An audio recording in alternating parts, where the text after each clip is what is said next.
Are you there, God? It's me, Satan. Welcome to the Georg Rockall-Schmidt Show. This week we're talking about Jeremy Irons, Boy George, coming in a pasty. Who knows? Oh, fantastic stuff. I mean, that last bit was news to me, but I'm sure we can roll. Well, with I was going to say, Damian, I've had a lot of comments over the last 25 weeks, most of which I've completely ignored.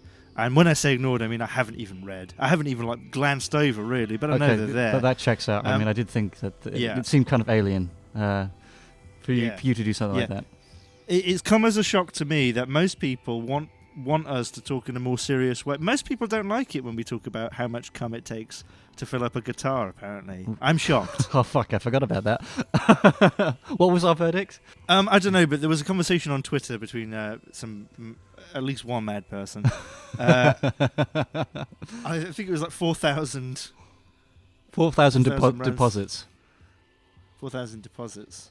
Oh, well, I'd love to see the maths behind that. I'm sure I can petition for it. I'll be sure to put 10cc at the end of this. Naturally. So I think we have to go more intellectual. We have to go more straight.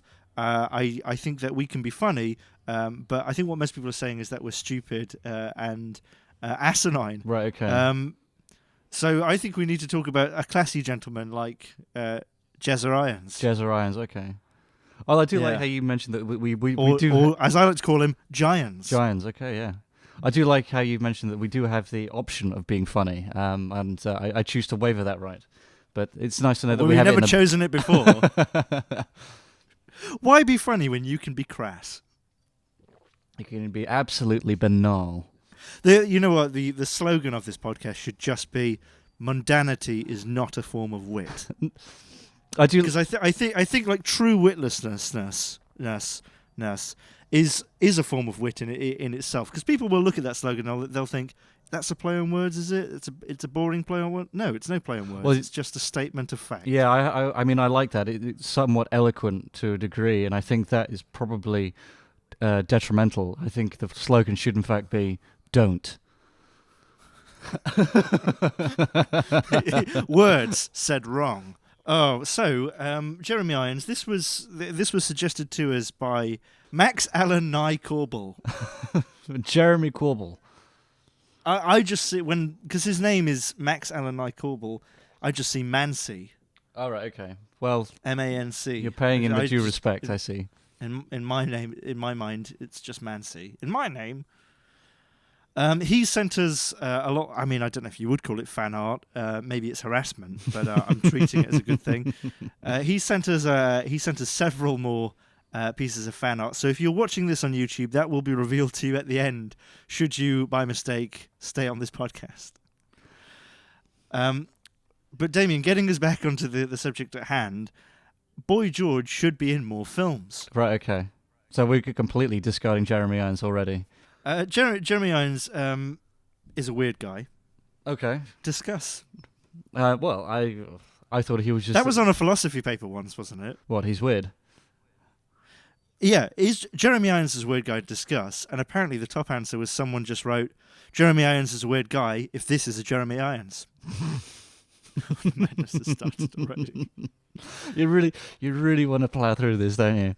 Someone said to me the other day, how deep into the scotch are you when you do the podcast? And I'm not, but I do like to do a bit of painting before I start recording. So I'm in a very small box, and all these paint cans are still left open. It's fume city. It feels like there's a balloon in my skull pushing down on my brain. Wonderful. I do think that's something you need to get investigated, though. Yeah, it would explain all the nosebleeds. Oh my God, that's grim. When I'm dead, there'll be people talking over my over either my open coffin, or I imagine it would just be like a little memorial. Because I imagine the way I'll die is I'll accidentally sit on some sort of detonator, and people were saying he changed, didn't he? At the end, yeah, it was a tumor. Yeah, I liked him more. Yeah. Oh, very nice. Yeah, what people fail to know.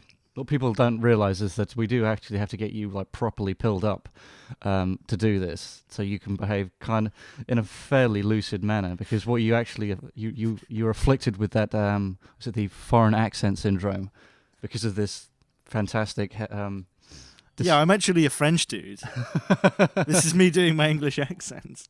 That's why it's very incongruent. You know, sometimes I'm a little bit posh, and at other times I'm like, what, brother? Ah, I see. But yeah, obviously French. You can tell by the name. So, Jeremy Irons, what's Jeremy Irons' most famous role? Oof. You see, now when you broached me about this topic, I actually had to rack my brain a little bit because I'm not that. I couldn't. Well, it's obviously Gruber the Lesser, isn't it? Gruber the Lesser. Oh, bless. I suppose. Well, it is. Potentially. I know a lot of people cite The Lion King as well. It's a lot easier not to overact when you're just doing voices, isn't it? So I like Jeremy Irons a lot. Yeah, no, yeah, I think you. It sounds like you're backpedaling a little bit because you kind of put it Just all a on Front dickhead. Street there. I think he's a little bit ham. No. I actually think I legitimately think Jeremy Irons is a really good actor, but I also think, and I respect him for this, I also think sometimes he doesn't give much of a fuck. And I think there are many actors who you can say that of, but Jeremy Irons as Peter Gruber, Simon Gruber, Paul Gruber, one of the Apostles Gruber. It's not like he doesn't give a fuck. Like he just kind of checked out, but I think he just thought this film is called Die Hard 3. There's a 3 in it. Fuck it, you know. They want it to be like this, don't they? Haha. And then that is cash in the bank. I mean, it works. Yeah, I think so. But also he does kind of madness and wackiness. Wackiness is kind of the wrong word, but he does a sort of kind of frenetic, frenzied madness in Dead Ringers, and it really works there. Watching that performance, I really believe that he is in a situation of distress. Right. Okay. I'm not that familiar with Dead Ringers. He plays twins, and they're gynecological doctors, and one of them gets a bit weird about it, and it's all very. One of them. Jeremy Irons, not Jeremy Irons. Jeremy Irons. He invents all these like horrible tools for gynecology, kind of like alien speculums and stuff, and it's nasty. But I like him in it. All right. Okay. Yeah. I mean, the way you're kind of pitching it does sound like good stroke material, so I think it might be worth checking out. Dead Ringers, I found it quite hard to masturbate to. But not impossible. Nothing's impossible. I found it quite hard to fill up a musical instrument to. But the evening is young. Maybe I'll just go with a ukulele. Get a nice little mandolin. Why don't you write in the comments the easiest instrument to fill with cum? I think we all know it's the harmonica. Or the kazoo. Oh dear, I pity the person who picks that up next. Oh my god! I imagine it'd probably be the owner of the store you're in. Because God knows if you're doing this, you don't own a harmonica, do you? Yeah, but Yeah, sorry, go on. Do you go to the back of the store, or are you just up at the till? Because I usually find like those cheap harmonicas and kazoos. They're kind of right next to the plectrums at the till. So you go into one of those big stores, where they have like a grand piano and all these keyboards on the walls and everything, sound cards and everything, and you say, I was just wondering if I could use your back room. Sorry, what? Could I use your back room? Our back room, yeah, the back room where the good stuff is. Sorry, what? Yeah, the back room with the fucking glory hole. I need to fill an instrument. Oh yeah, you go to the back, you find this like smaller than average kind of glory hole, and you look through it, and all you see is like the nozzle of a trumpet. I remember. I'm sure no one will remember this, but I think it might have been Maxim in 2000 had a little feature called "Car Liking Cat," and it was reviews of cars by a cat, and it was all ridiculous shit. Like it was like a Ferrari which cost $5 million, and the cat's review would be, "Whoa! If I had to stick a car up my arse, this would be it." It was just shit like that. It was just a lad's mag. But I remember in that I don't think it was Car Liking Cat, but it was something like that, and it was just a little comment, and it was I find porn DVDs really hard to masturbate to. I find the hole in the middle way too large. Very nice. Anyway, I'm going back to Jeremy Irons doing Mad. I remember sitting on a tube train once, Twickenham, and and it was full, but it wasn't full like people were standing everywhere, but all the seats were taken, and this woman was sat and she was reading a paper, and suddenly she sat back and she looked like she was asleep. You know when someone's eyelids are closed, but you can just see their eyes, just see the whites of their eyeballs, kind of just underneath their eyelashes. And she did that, and then it was as if she was possessed. All of her limbs went stiff, and she started shaking. And she wasn't making any noise. She wasn't really disturbing anyone. But I was sat opposite her. The person sat next to me, and the two people sat next to her. We all instantly became aware of something. Something was going on, and we all looked at her. And she did this weird kind of like I'm possessed shaking thing for like a good 20 seconds. I mean, I really did think she was going to stand up and take a bite out of someone. It was. I mean, I don't think she was mad. I think it was probably like she'd fallen asleep and she was having a very strange dream or something. Okay. But it was real. You could tell this isn't a joke. This isn't some nutter who wants attention. This is happening to this person, and I think Jeremy Irons can do that pretty well. And it's in Dead Ringers, it's like that. Well, it's not like Ham, is what I'm saying. It's believable. No, I kind of agree. I've seen him kind of do this, as you say, kind of erratic, kind of manic act, and like one of my. Sorry, I beg your pardon. One of my most kind of prominent memories of Jeremy Irons is not for one of his movie roles. It was actually an interview I caught with him on, I think it was like some morning kind of interview show. Now it's for this thing called Aragon, which was fucking Aragon. It's absolute dog shit. Like I think that movie took was it was like a juniors writer. A junior writers competition, right? And like this kid like won it and had his book published, and it was this Aragon. And I think they thought since that it was doing well, this book that had been written by like someone in their late teens, I think. If we make it into a movie, it'll be just as successful. And it was absolute dross. But they had Jeremy Irons in it, and it was one of the promo interviews for it, and. Jeremy Irons' character in it, I think, is somewhat like a sort of father figure to the main character, and so the interview starts asking him, Jeremy Irons, about fatherhood.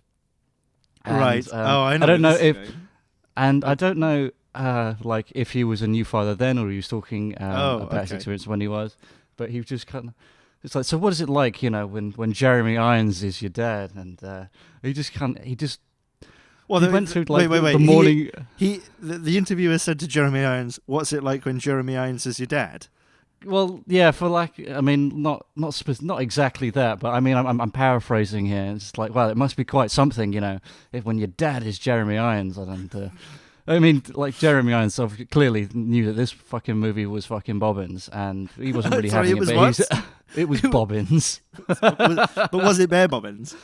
Oh, it was bare fucking bobbins, yes, indeed. Oh, dear. Right at the top. And fucking hell. So, yeah, he gets asked this question, and Jeremy Irons doesn't quite really know what to say, but he does go through, like, the morning drills with his kids, right? And he's just like, get up, eat your cornflakes, brush your teeth. And the whole time he does this, right, he doesn't articulate anything above the jaw, and his eyes are kind of in this deadlock with the interviewer, right? Yeah, good for him. And he really, really draws out the brush your teeth, and it just kind of stops his interviewer dead in their fucking tracks. Yeah, it's like the Bruce Willis thing. I cannot fucking abide these interviewers. These interviewers who are so vacuous and they have nothing to say. It's one of these people, probably, I imagine, who doesn't give a fuck about Jeremy Irons, right? Yeah. They don't give a fuck. Probably they don't care about acting. Very little, yeah. You're right, yeah. Brush your teeth. I mean, imagine us saying that to someone. Well, what's it like being your dad? Or the real question, what's it like? What sort of father are you? I think the correct answer is none of your business, you weirdo. Who watching even cares? You're lucky I don't want to talk about this dog shit movie I'm in. Brush your teeth. I will engage with this. His son's 17 as well. His son's in his 30s, you know. He was a very young father, Jeremy Irons. Jeremy Irons is divorced, so his son lives with his mother. So Jeremy Irons calls his son every morning to go through this. He's not physically there. It's a really bizarre situation where he lives across the street from his estranged wife. He's got a massive telescope. I was going to say Every he lives morning across the fucking window. He lives across the world, so his son's like getting up, and it's like 6:30 in the morning. He's brushing his teeth, and Jeremy Irons is in Australia on a paddle with a gin and tonic in the middle of a lake, and he's with his Aborigine bride and Kangol hat. I think you might have confused us with another actor. I don't know. But do go on. So like his watch beeps and he knows it's time to kind of call the other side of the world. Next week we're going to be talking about. Next week we're going to be talking about Samuel L. Jackson's berets. Join us then. We'll have a beret on for an interview. Wonderful stuff. I mean, it's an entirely audio medium, but we will be doing dress up next week. Now, do you know what I think we've been holding back on this podcast? I think we should take it to like the fucking extreme and just have conversations with wooden framed pictures of Tom Cruise, and all it is us asking questions and then a minute of silence. And then we act like he's answered. Yeah, very earnestly as well. We kind of, we've got our hands to our chin. We're kind of gently nodding. He's like, yeah, I see, yeah, I didn't think about that. Did she? I didn't know. Well, that must have been really hard for you. I'm sorry about that. Oh, you can't say that on TV. Fucking hell. I know it does burn sometime, but it's worth it. Well, just apply a topical lotion. 2 weeks. Topical lotion. Does that have raisins in it? I don't like raisins, but I do like a bit of what's that chocolate called? Fruit and nut. Oh, I've not had one of those for ages. Oh, you think it's just vanished into obscurity? No, I think it's still going strong. I think it's a staple of was it the Cadbury brand? I knew Cadbury's were fucked when they started selling Twix in single bars. Oh, fucking hell! Don't even understand your own product.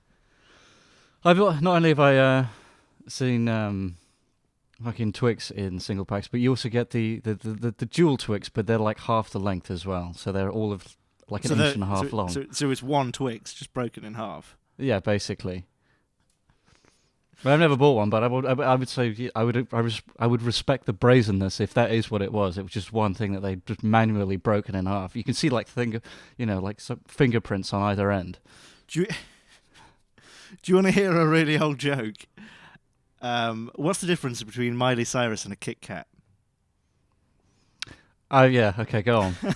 And then never mind. Let's leave that. So Jeremy Irons, likes dental hygiene. That's a +1 respect from me.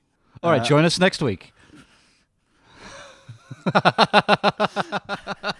You see, if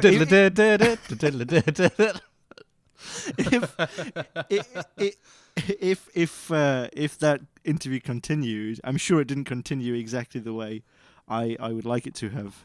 But I like the idea that this reporter, this interviewer, certainly not a reporter, this interviewer was kind of stunned by brush your teeth.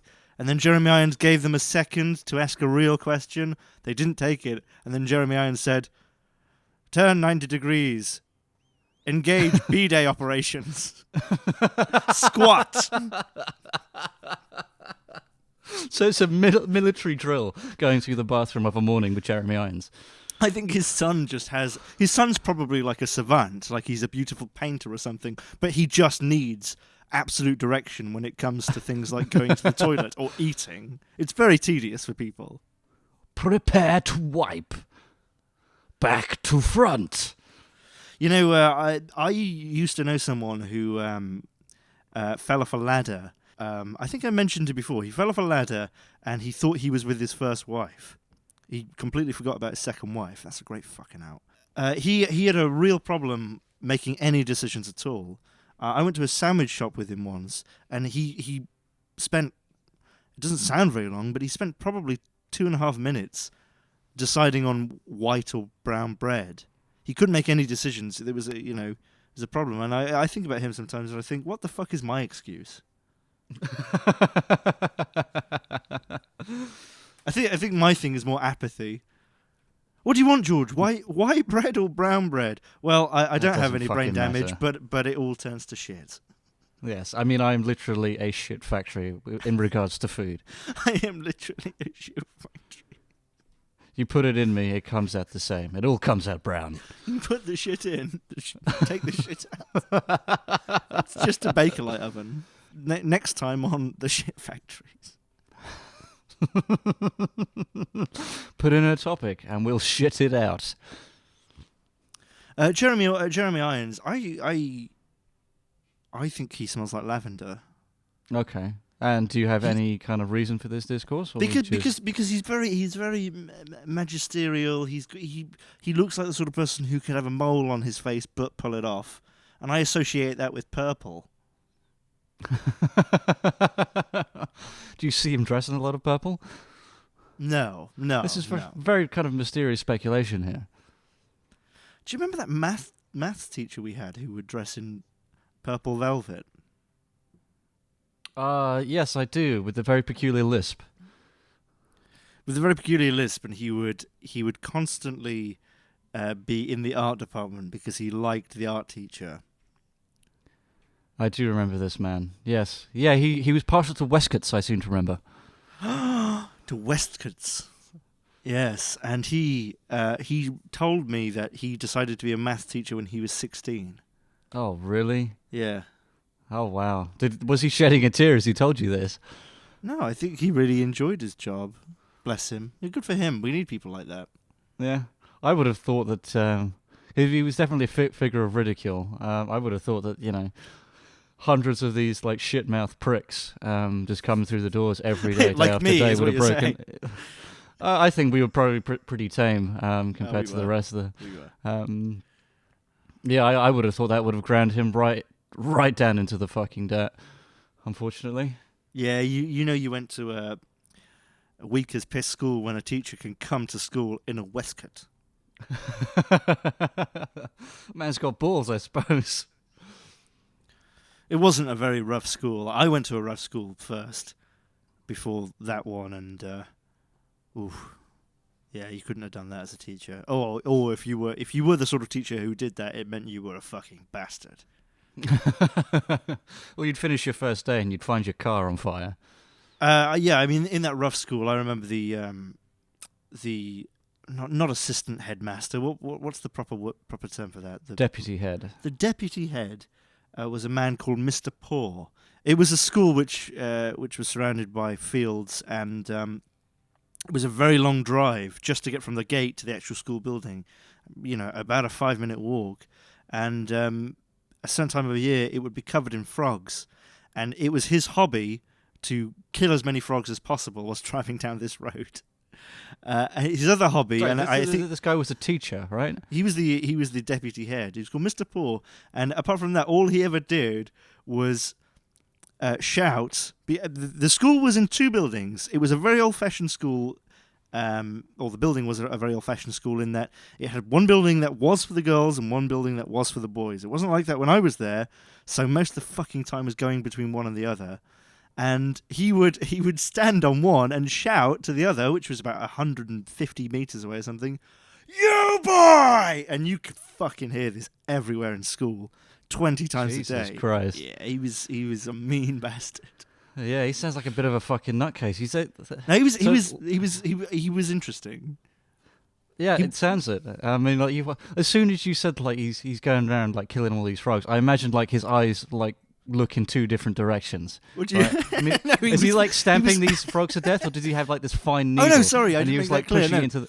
No, this is the thing. He was very, very, a very coherent person. He was always immaculately dressed. I didn't have much reason to ever speak to him, but he was a clever guy. He was a science teacher before he became a administrator, and I think he was clever. He owned a Jag, and he would drive this Jag down this fucking driveway at about 50 miles an hour, crushing as many frogs as he could under his car. You say that's mad. Do you not remember when Big Trev, our photography teacher, threw that fucking umbrella at that bird? Like a spear?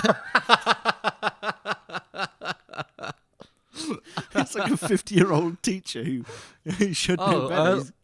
Yeah, no, he was older than that. No, it was late 50s, early 60s. I mean, he taught my dad. Yeah. Yeah, I do remember that. Did he actually? I mean, yeah. Did he like he must have completely missed, right? Oh well, or did he perfectly spear it in the neck? The thing yeah, because I mean, he was the sort of person who, like, I imagine he could kill pigeons perfectly. You know, if he wanted to, if he really put his mind to it.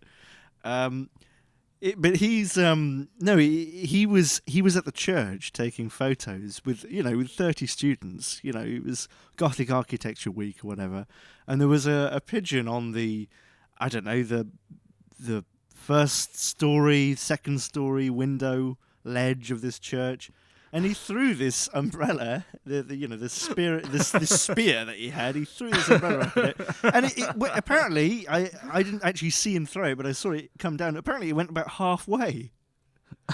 There was no way he could possibly reach it. Like an Olympian couldn't have done it. Do you know what I mean? It was just an impossible throw to make.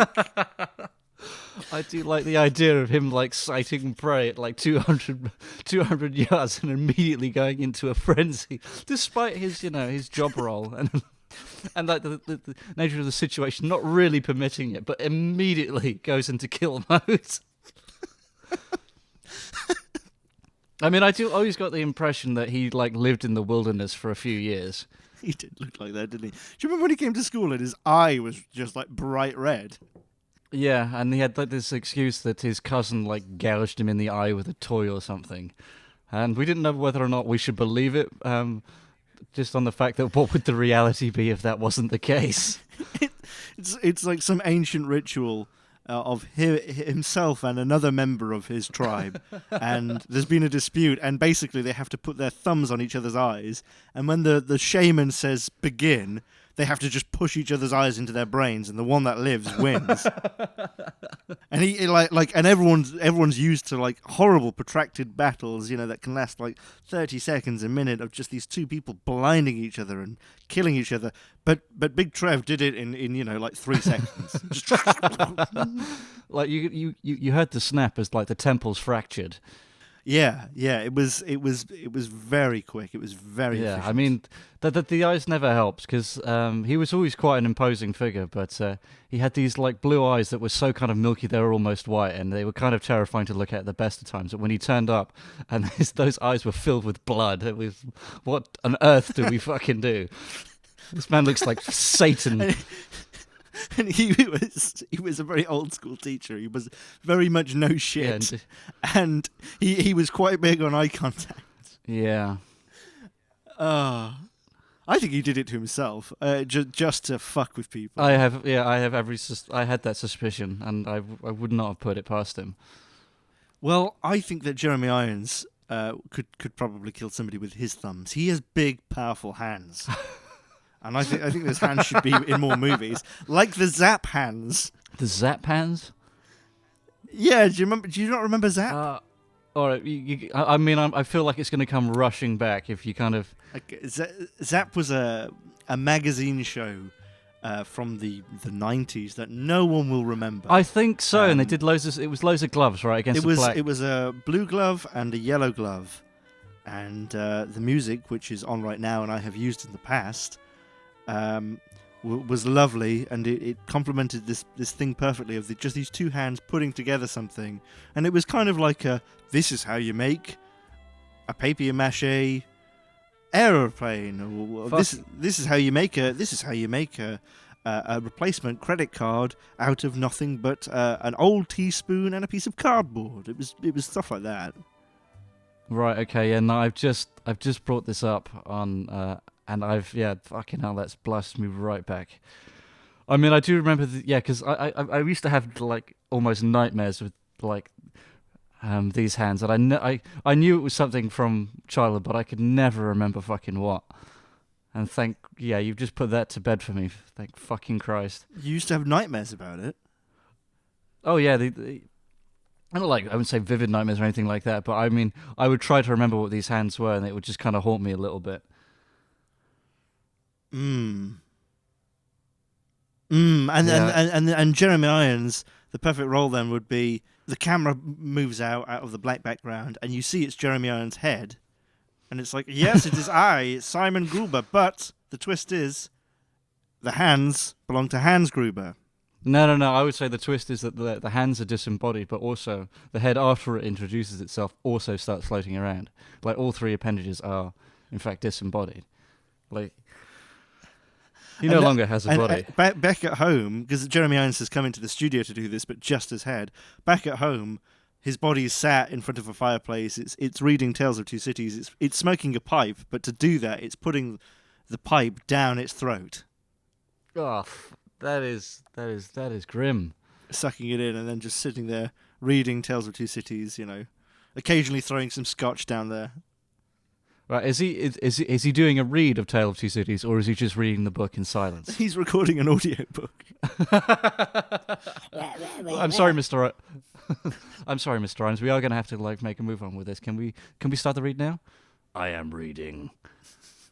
I am reading. You never said anything about reading it out loud. Brush your teeth. Yes, Mr. Irons.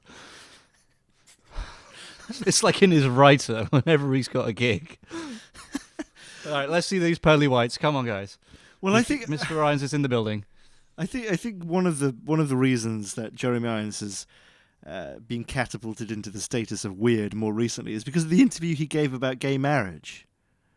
I haven't seen this. Oh, so he gave an interview about gay marriage, and he gave a kind of meandering, waffling sort of statement where he said he wasn't sure about gay marriage because if gay marriage was legalized, then to circumvent inheritance tax and inheritance laws, a man could marry his son. What? Right. And then he later said, "Oh, I didn't really mean that. I was just talking shit." Right. But he did say this. You can see the interview. I'll put a link to the interview somewhere, shall I? Well, anyway, it's peculiar, but obviously it's peculiar that he thinks that. But I don't think he is against gay marriage.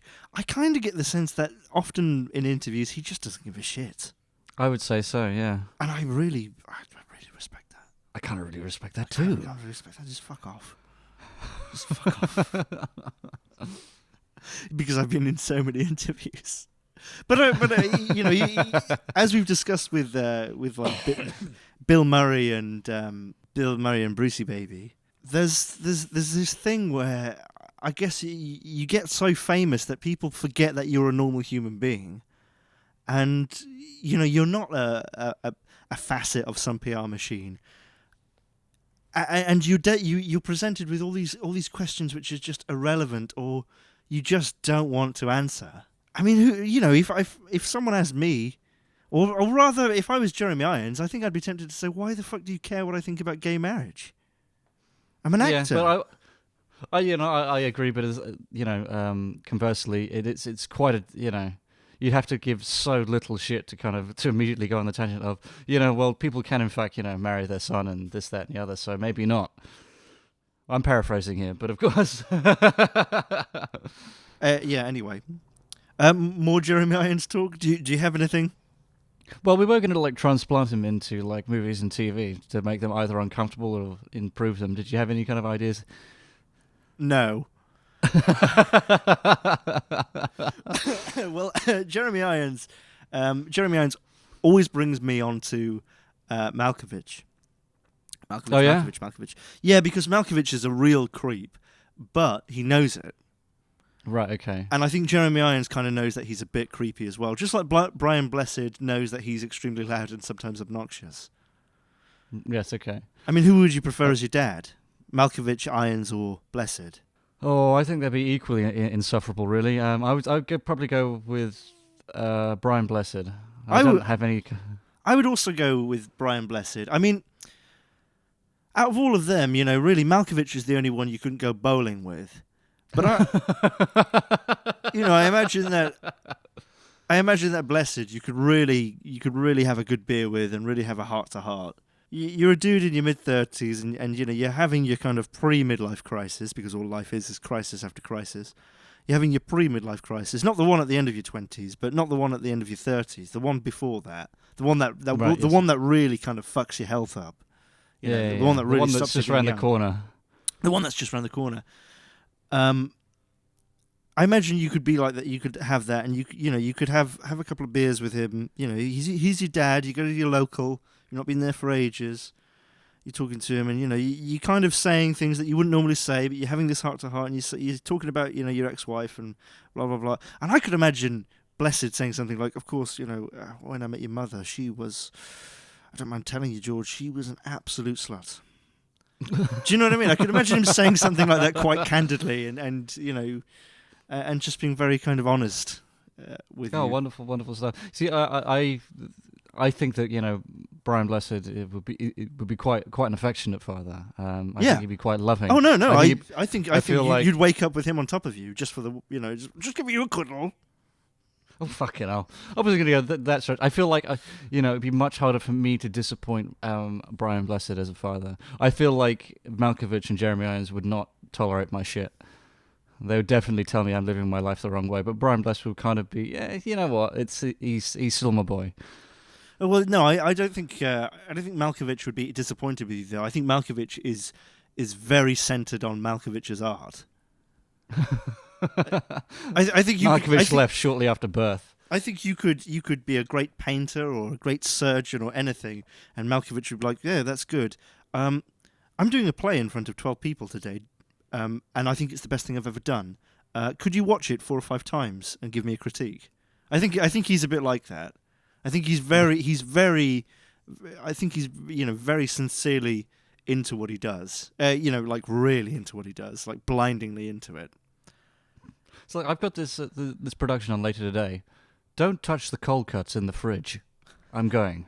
Whereas Jeremy Irons, I can't quite pin what he's about exactly. I don't think he's so into his art as to be an obsessive person, maybe like Christian Bale. I think Jeremy Irons can phone it in and kind of not give a fuck and all of that. But also he's clearly an intelligent man. He's clearly someone who does give a shit about some stuff. I just think that he's got some sort of secret. What is Jeremy Irons' secret? I would say that he's not killed a man, but he's eaten part of them. He's eaten part of one. And was the man dead when Jeremy Irons cut? Oh no! meat? But there's like a theatre enthusiast somewhere. It was consensual. A theatre enthusiast somewhere who's missing 2 fingers or something like that, or has had sort of like some kind of skin graft on his arm. It's the feed thing. I don't think he's as creepy as that. I think it's more like he's the only person in the world whose passion is to be a hygienist for a dentist. I was going to say he's the only person in the world who's done one thing, but no one knows what this one thing is. Yeah, it's not necessarily like not necessarily dastardly, but it's just one thing, entirely unique. Yeah, I mean, apparently they think that maybe one of the first objects in space, if it didn't get vaporized, was a girder holding a nuclear bomb. Before they dropped the nuclear weapons on Japan, when they were testing them, when they were just these big kind of machines, rather than, something that looks like a bomb you would drop from a plane, when they were just these big sort of atomic machines that they would detonate, they would hold them up on a kind of crane so that it wasn't on the ground. It simulated more of an airburst. And one of the things that they think may have been the first ever man-made object into space was a girder holding this bomb. Because I can't remember the details, but apparently within 0.1 milliseconds of this atomic bomb detonating, this girder was traveling at something like 5,500 miles an hour. And they think if it didn't get vaporized, it would have been the first object in space. And I can imagine Jeremy Irons is someone who, not in that case, but someone who isn't prone to doing this, but like occasionally, just every few years or something, he will do fucking loads of amphetamines. And he did some once, and he broke into some NASA compound, and I think Jeremy Irons is probably like the first person to do a spacewalk without a spacesuit. It was only 2 seconds. He shouldn't have been in space at all. He can't tell anyone about it.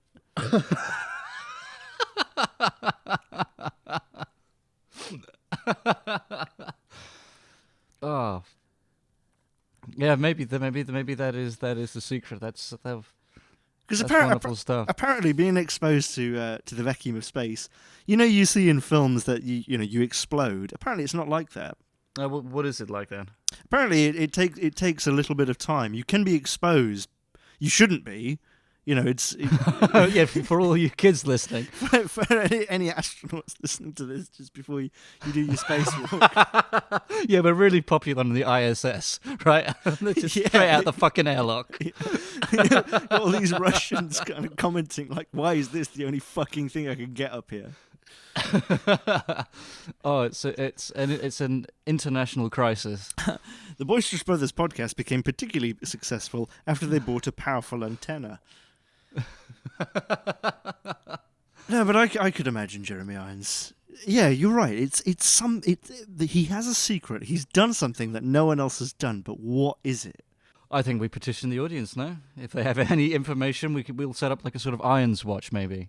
I could imagine he has some kind of almost aristocratic friends in some European country, in Sweden or something, and they went hunting. They took him hunting, and he killed a stag, and he took it home and everything, and they cooked up this stag, and they had it with wine and cheese, and it was great raucous fun, and then someone said to him, "Oh, and by the way, this stag, its horns are slightly poisonous.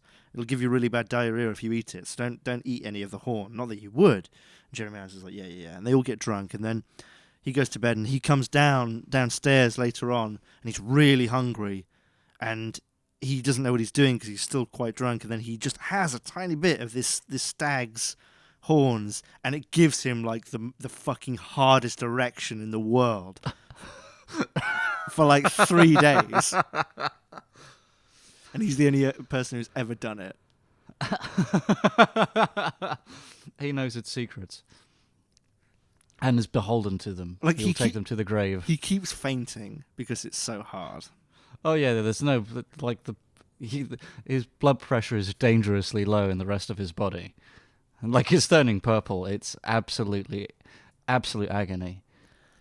Yeah, right. Okay, yeah. Like they have to dig out some leeches for him. Oh, fucking yeah. They have to kind of like bleed it. Oh, but yeah, or bleed like something. But they put him on the Moss scale. The Moss scale with your thumbnail is the least hard thing. It's a scale of hardness, right? And a diamond is number 10, and he's coming in at 7. It's not, as soon as they kind of get the medical professionals involved, it's not long before someone was thinking about weaponizing it. By weaponizing Jeremy Irons' erection. Well, if we haven't lost you now, then I guess you're one of us. Welcome. Yeah, if we haven't lost you now by episode 23, I'm sure that this podcast is just listened to by people who click on it accidentally. Yeah. Yeah. Well, it's still very flattering that they make the same mistake roughly the same time every week. Yeah. Let me just look at the metrics. Average view duration, 3 seconds. So they don't even get past the introductions. That I mean, I've got to say that. I mean, I'm kind of put off by that. I thought that was like probably the most professional part of it. I mean, that has sheen. I mean, is that the mistake? Is the sheen putting people off? We need to take this down a couple of notches. If I had to give pros for this podcast, I'd say that it is recorded with microphones. Technically, yeah, we use XLR microphones as well. We have not spared any expense. Okay, well, let's put Jeremy Irons into a film. I think that any film.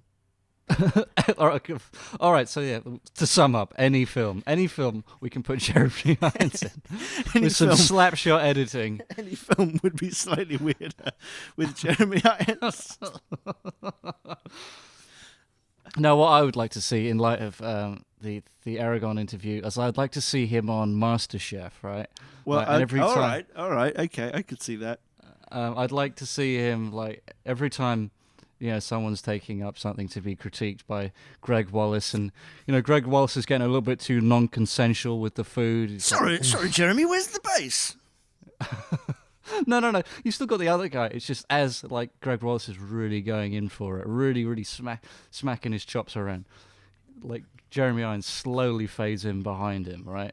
And until there's like this cold aura. Greg knows he's there. Slowly turns around.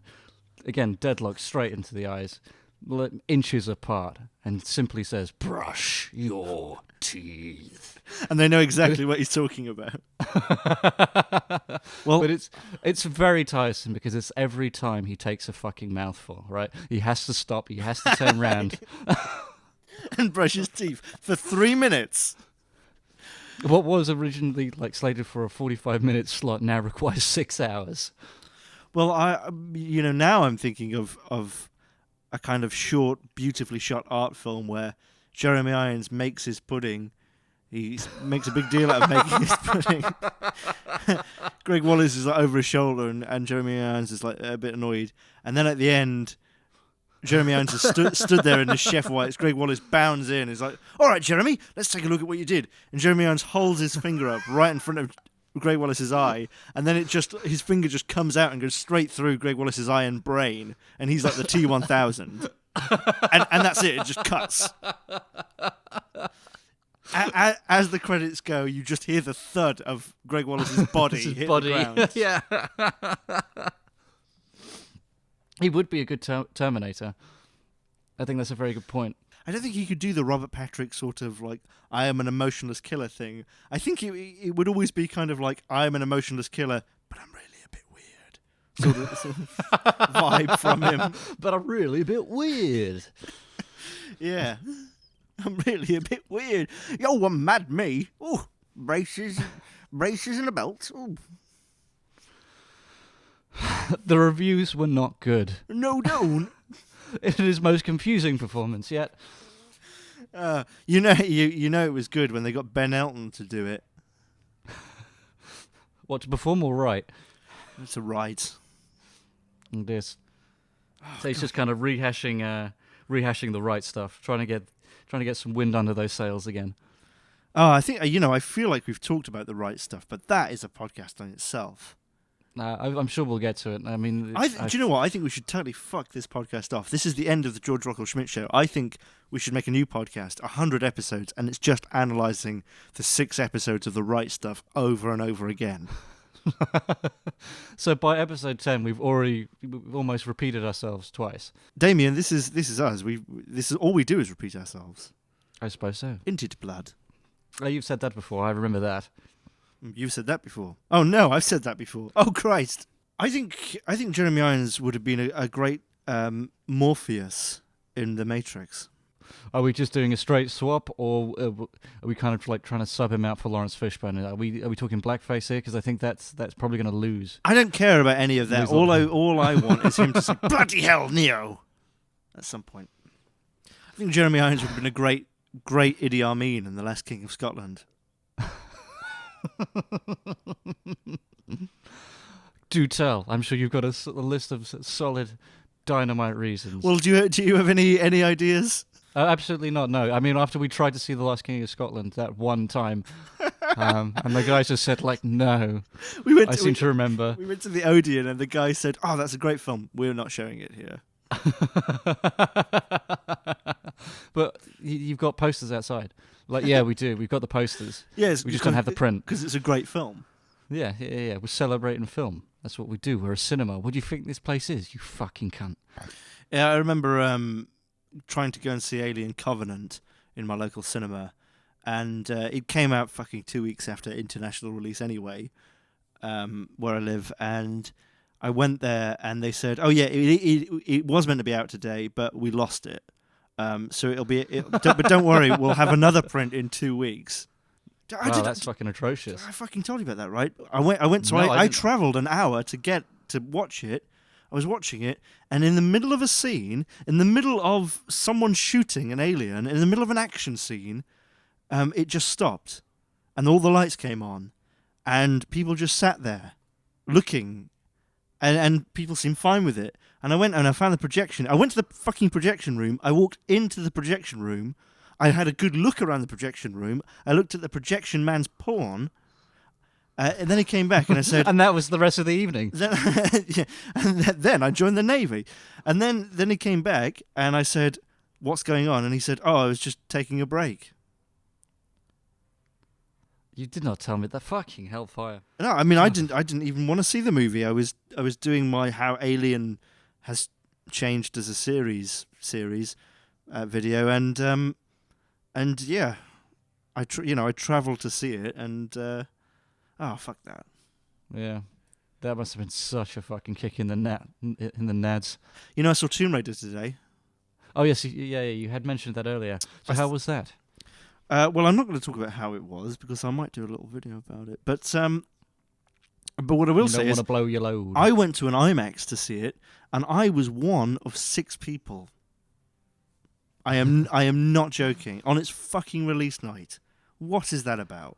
Was this like a matinee performance or? No, it was 9:30 at night. Fucking hell! Wow. Yeah. Maybe people were staying for the 3D. I don't know, but I thought that was very strange. And the only thing I'll say about the movie here, don't say this about a lot of movies, but too loud.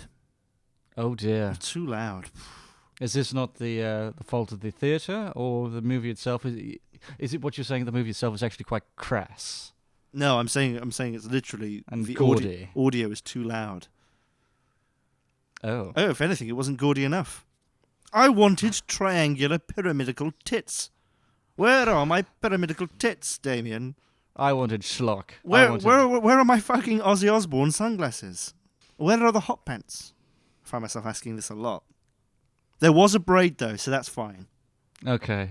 But you think like Harvey Weinstein's cost you too much? You could have had the Tomb Raider you wanted, but now it was too sensible. Like there's a film crew working in a jungle somewhere filming this, and someone gets a phone call through their satellite phone. It's someone on the other end saying, "We're gonna have to do some reshoots because people have just found out about Harvey Weinstein."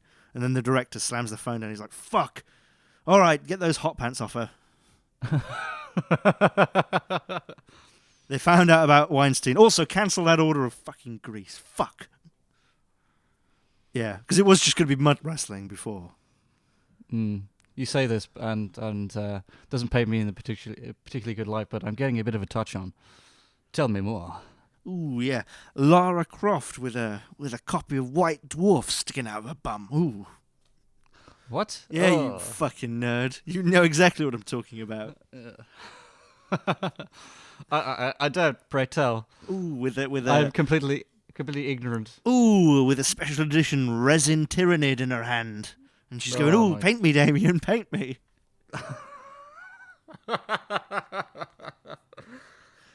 Oh, wow, what a character assassination right there. "Oh, Damian, who will help me? I have all this jam." Because those were the 3 things I would talk about as a 13-year-old child. I wish I could read White Dwarf while someone was sucking my dick and I was sucking the jam off a resin Tyrannid. I was peculiarly specific and depraved for such a young age. And I'd be wearing socks. That's where the real kink is. Oh, that's where you draw the line, is it? That's where it became unpalatable. If you're going to wear socks in sex, you might as well do the porn thing of wearing brand new white trainers and nothing else during sex. I mean, Jeremy Irons is so dark, his skin is so kind of oak-coloured. I can only imagine him wearing white trainers and nothing else. In the gym. I think anything else in the gym would look ridiculous, but that... And of course that violet fucking purple, was it almost priapism. with some duct tape, holding it against his thigh. Oh dear. Which only, it does terrible things to the crotch. Do you remember when we went to see Dr. Hammond and he started off his show by saying, if you're going to wear a cock ring, make sure it has handles? And it did not kill. It died on its arse, that joke, I seem to remember. Oh, really? I didn't think it was a joke. I thought it was a public service announcement because he looked pretty red-faced. As we speak, I'm suffering from a very poorly made decision. That's Jeremy Irons' secret. Jeremy Irons is just someone who's never needed to take a shit in his entire life. His body is 100% efficient. Oh dear. No. He pisses for Britain. That's the trade-off. It's like every 10 minutes, and it's like a litre. Yeah, like he loses like a good kind of 10 pounds of weight. Yeah, he has to drink at least like 8 litres a day. He looks like he's a vacuum sealed bag when he's finished pissing. It's all the liquid in his body is just expunged and then quickly replaced. His wife puts him on a drip every night when he goes to sleep. He doesn't know this really. He doesn't understand what he's afflicted with. When he drinks like a whole can of Slim Fast really quickly, and you can see this whole can going down his gullet, going down his chest. Like you can see it like it's almost like a ball on him going down. It goes down his arm, and then his hand stops being emaciated and becomes a normal hand again. And then he drinks another one, and his feet become normal. Because before he does this, Slim Fast, is it a special formula? It's or particularly is it any kind of... It's Slim Fast chocolate. Like army chocolate, like that chocolate you get in a fucking advent calendar. The sort of chocolate that they say like, yeah, fine, it's not chocolate at all, but it doesn't melt. So, checkmate. But by all accounts, it's the most satisfying chocolate. I had a friend who was in the invasion of Iraq, and he said that he was eating chocolate. And he looked at it, and he thought to himself, I'm better than this. Exactly. He thought to himself, this is chocolate that doesn't melt. I am eating chocolate that doesn't melt. We shouldn't be here. Then began his anti-war campaigning. Yes. Immediately dishonourable discharge, but you know what? He's become quite a political powerhouse now. Oh no! Obviously, since then, Iraq has been torn apart and divided by all these different factions. You've got ISIS and all these different kind of subgroups of that, and these other groups fighting that, and different militias. But there's a good 3 square miles where no one will go in because he's there and he is mental. He's just like a topless dude with a chainsaw, just ranting about chocolate and how white chocolate isn't chocolate at all. So he could be a violent man so long as they appease him and they're just shoveling in loads of mint arrows in wheelbarrows, right? He's like, even though it's completely sodden at this point because of the environment, he's still happy because it's real chocolate. And he's there just wiping himself down. His only friend is an owl, and the reason his only friend is an owl is because that's how they make white chocolate. It's just owl pellets forced together. That's why owls are so fucking hostile to people, because there's always a hand coming into their nest looking for their pellets to make white chocolate with. There's always some kid running away with all these dead owls behind him going, the Milky Bars are on me! It's a fucking genocide. So you got all this owl shit and PVA glue as they're running away. Is this owl alive at all, or has he just completely wrung it dry? Now, not to ignore what you just said, but there's something about PVA glue which Don't ever say that again. Makes me really want to drink it. I'm sure it would be revolting, but it's just the consistency just seems so right. It's like the perfect yogurt. And the smell isn't too bad. Listen, we're going to end this now because I need to go and take my brain medication. I need to go take my brain. It's in a pickle jar in the other room. What are we doing next week? I don't know. Did we discuss that? I don't remember. Who fucking cares? Con Air 2, whatever. Okay. Subject to change. What if Nicolas Cage was a good actor? What if Nicolas Cage was a bad actor? What if those were real bees? Okay, well, why don't we do what if James Bond was a lady? Okay.